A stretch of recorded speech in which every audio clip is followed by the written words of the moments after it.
Ok tao bạch số đây trần đấy còn mọi video dú thính nè dương mà mở brother mà để có bàn thơ ca comment tới lừa video macro time một nhóm ní video macro time hay có xua ta xung đố có lọ mình té hay nhưng có hiệp nâng slide màn đón hay còn là tha nhưng mà toàn miền tế là thứ cứ mong pi dục ấy nè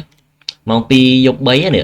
tại sao nhung từ lọp nơi đó mà nó hay kê ngã sơ lụa đấy chẳng là lấy cái mà thơ bong nhung bị bạ trong tha pe riêng mơ sa ọt vô anh là lại xua tái thì kỳ chạy ọt vô này mớ bong nhung bị bạ trong tha pe riêng mơ vô ok pe hiển vô này số lê pe hiển số lê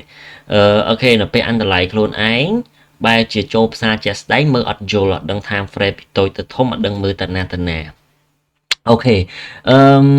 các bạn tới mình mẹ miên tạp bon mà nè nâng nghe mình mẹ miên tạp bon bụt lên mũi ấy đài bạn này tham mơ à pe mơ mê hiển chỗ là ổ mũi bột mũi chanh pí sủa là rồi pe tờ thơ luôn ấy na miên pi ấy bột ấy na y ấy nhảy nhảy trơn tiết à nâng dương dương hiển như thọp đằng ấy hiện tăng vị trí lấy cái dương đằng này mình thao nông vị sai stress mình tha hiện vị trí lấy thế chiều xe à pe hiển nó mơ khủ bị dỗ cứ xua mình tên chẳng nhưng phẹp cần lướt ngày ní cứ nhung nọ phẹp cần lướt hay nhung chơi do tay mà đó anh miên việc đối thao anh miên riệp pro được có riệp crab như ấy mơ từ như thế hiệp chơi nhung xuyên short crop mà những đã chơi do tay mà đó ở vì thòm chia đó na còn ở vì biệt tha hiệp này hiệp script hiệp đi giờ dương dậy bị số dương hiệp script đó nè nhưng hiệp anh ấy ở việt tha cái lại ní bài gì ở đó nhưng đã chơi ở tay mà rồi ok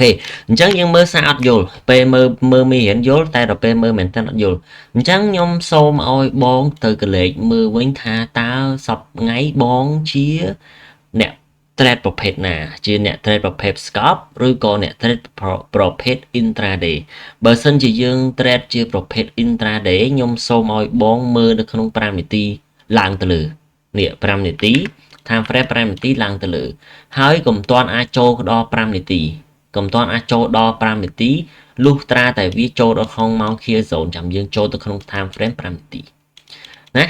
អូខេចាំយើងចូលក្នុង time frame 5នាទីអញ្ចឹងយើងត្រូវតើបើអត់ចូលក្នុង time frame 5នាទីយើងត្រូវមើលក្នុង time frame ណាយើងមើលនៅក្នុង time frame 15នាទីអូខេយើងនៅក្នុង time frame 1ម៉ោងហើយនឹង time frame 4ម៉ោងហើយនឹង daily ច្រើនតដែរហ្នឹងបងញ៉ៃតដែរហ្នឹង time frame អី10 time frame មើលច្រើនម៉េះ1 2 3 4 5វិលីមួយទៀតមើលអីច្រើនម៉េះបើសិនជាយើងខ្ជិលមើលបែបហ្នឹងគឺខ្ញុំហ៊ាននិយាយថាយើងនឹងមិនអាចចេះបានទេអញ្ចឹងជាក់ស្ដែងក្នុងជាក់ស្ដែងនៅក្នុងកន្លែងនេះខ្ញុំបានវិភាគអីដាក់នៅក្នុងក្រុម channel Telegram ហើយថាទីផ្សារនឹងយ៉ាងម៉េចនឹងធ្វើការចាក់ចូល SVG មួយនេះឬក៏ order block មួយនេះអូខេចាក់ចូល order block មួយហ្នឹងហើយវាបុកឡើងទៅលើអញ្ចឹងជាក់ស្ដែងសួរថាវាបុកឡើងទៅលើមែនអត់ជាក់ស្ដែងគឺវាមិនគឺវាចាក់ចូលអូខេវាចាក់ចូលកន្លែងនេះមែនឃើញអីវាចាក់ចូលកន្លែងហ្នឹងមែនអញ្ចឹងខ្ញុំបដោតទៅលើអីគេខ្ញុំបដោតទៅលើ time frame ធំរបស់ខ្ញុំបាទនឹង weekly អញ្ចឹងបន្ទាប់មកខ្ញុំចូលទៅកាន់ខ្ញុំដឹងហើយថាកន្លែងនេះកន្លែងនេះវាប្រកាសជាចាក់ចូល weekly អញ្ចឹងខ្ញុំដឹងហើយថាទីផ្សារនឹងធ្វើការចុះមកក្រោម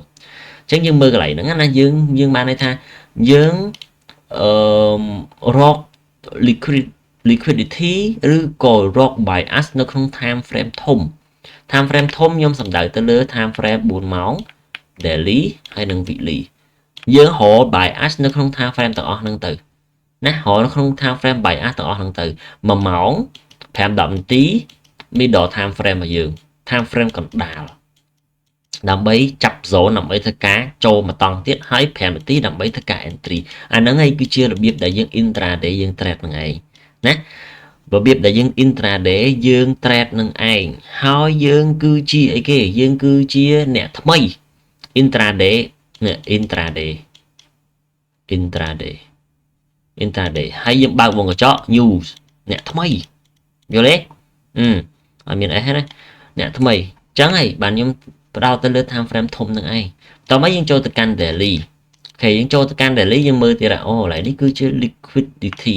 ដែលវាប្រុងនឹងធ្វើការមកផ្ដាច់ដើម្បី fill ទៅលើ AVG 4ម៉ោង AVG daily របស់វានៅម្ដុំខាងនេះ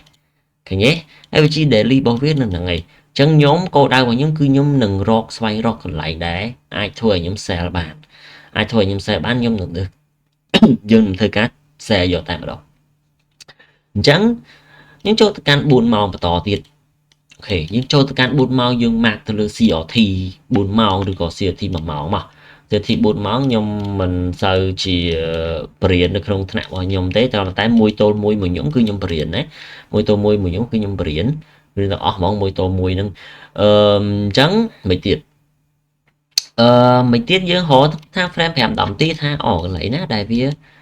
អាចនឹងប្រុងនឹងផ្ដាច់15នាទីរបស់វាដោយសារអី1នាទីវាផ្ដាច់ liquidity 1នាទីរបស់វា follow តាម1នាទី15នាទីផ្ដាច់15នាទីចានេះគឺជា trend line liquidity វានឹងធ្វើការមកផ្ដាច់ឆាប់ឃើញទេផ្ដាច់ឆាប់បុកផ្ដាច់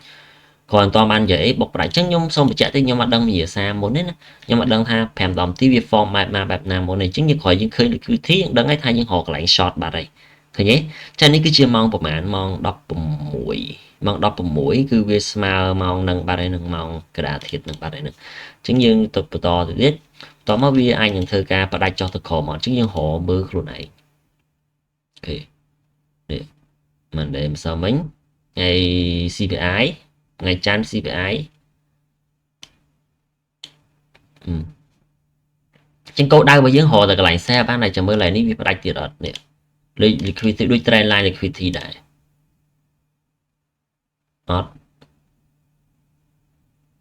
អូខេចឹងវាបុកផ្ដាច់យកតែម្ដងហើយយើងកុំតន់ជឿជាក់ទៅលើ first move ពេកបានន័យថា first move ហ្នឹងវាមិនតន់ធ្វើការទៅឡើងទៅលើភ្លាមទេឃើញទេមកតង់មកតង់ពីរតង់ឃើញពីរតង់អត់ផ្ដាច់ពីរតង់ហើយពីរតង់ហើយវានឹងទៅអត់ទៅបាត់ហេចាផ្ដាច់ពីរតង់ខ្លាំងណាស់ឃើញទេអញ្ចឹងទីផ្សារបច្ចុប្បន្នគឺវាអញ្ចឹងសួរថាចុះយូរអញ្ចឹងចំណាយពេលយូរអញ្ចឹងធ្វើម៉េចទៅបើយើងអត់ចេះយូរនឹងហើយបើយើងអត់ចេះយូរនឹងយើងអត់ចេះ5 10នាទី1ម៉ោង4ម៉ោងនឹងទេនៅក្នុង1នាទីក៏យើងអត់ចេះដែរយល់ទេអញ្ចឹងបានខ្ញុំអ្នកថ្មីគឺយើងត្រូវទៅផ្ដោតទៅលើ15នាទី1ម៉ោង5នាទីឬក៏1ម៉ោង4ម៉ោងអីចឹងទៅអញ្ចឹងបានន័យថាមិនបានន័យថាពេលដែលយើងចេះ5 10នាទីយើងហក់ចូលទៅ1នាទីអូតូម៉ាទិកហ្មងខ្ញុំហ៊ាននិយាយថានៅពេលដែលយើងចេះស៊ំជាមួយនឹង5នាទី5 10នាទី1ម៉ោង4ម៉ោង daily នឹងហើយថ្ងៃណាមួយយើងនឹងរក confirm ឲ្យទូច stop loss ឲ្យទូចឲ្យខ្ពស់នៅក្នុង time frame 1នាទី direct automatically ហ្មងអាហ្នឹងណាអញ្ចឹងដូចជាអត់មានអីច្រើនទៀតទេខ្ញុំគិតថាខ្ញុំបញ្យល់មិនបានក្បោះក្បាយអីប្រហែលទេឬក៏យ៉ាងណាចាំជួយ comment ផងចាំយើងជួបគ្នានៅពេលក្រោយទៀតហើយបើសិនជាវីដេអូនេះមិនបញ្យល់បានល្អនេះចេញ IFVG ទៅលើទៀតហើយមាសទៅលើទៀតផ្ដាច់តានេះបើសិនជាផ្ដាច់អានេះចោះមកក្រោមវិញល្អបាទអត់ចង់ឲ្យមាសឡើងសោះចេះមកអត់ចង់ឲ្យមាសឡើងទេណាមាសឡើងគឺសញ្ញាមិនល្អសម្រាប់សេដ្ឋកិច្ចឬក៏ពិភពលោកអីប្រហែលទេហើយយើងមើលទៅលើ Bitcoin ឡើងដល់ហើយ XRP ខ្ញុំទៅអើយតោះចឹងអត់មានអីច្រើនទេខ្ញុំជួបគ្នានៅពេលក្រោយទៀត